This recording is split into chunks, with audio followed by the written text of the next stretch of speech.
before we begin, I would just like to talk about my cane for a second.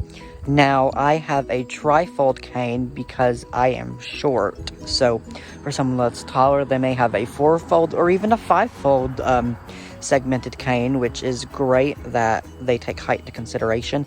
I've already unfolded it because I need 2 hands to do it. That's just me personally. And so this is my orange handled cane, and if you look, my cane tip, which is a marshmallow roller tip, is orange.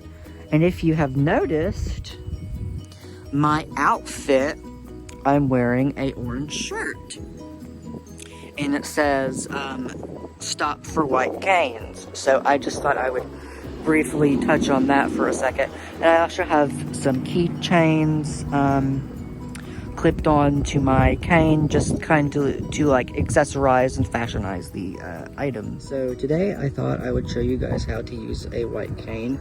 So let's do that. So I just unfolded my cane, as you guys saw. For the purpose of this demonstration, I'm going to be starting with my left foot forward. So since I'm starting with my left foot forward, my cane is to my right. So then when I step with my right, then my cane would go to the left. So it's currently at my right side. So now I'm going to step right and it goes left. So it's kind of like a I'm going to count this as like a stair and show you how you would go down a stair. So you always want your cane to be in front of you because you want your cane to go down before you do.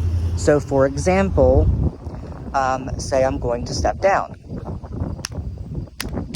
My cane has alerted me that there is a drop off, and I always tap it when it hits the ground so I know how long of a distance or drop there is. That's just something that I personally do, and I find it to provide more feedback. Now I'm going to demonstrate the same thing but with constant contact. So, oh, see, it's detected.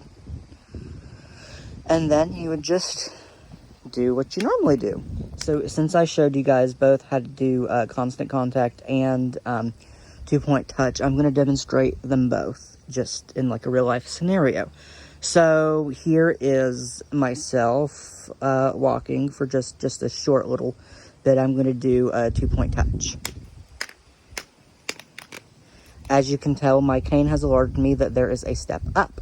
So to do a step up, you simply hold your cane like this, and then your cane tip actually hits the surface. So if you listen, you can hear it. Listen.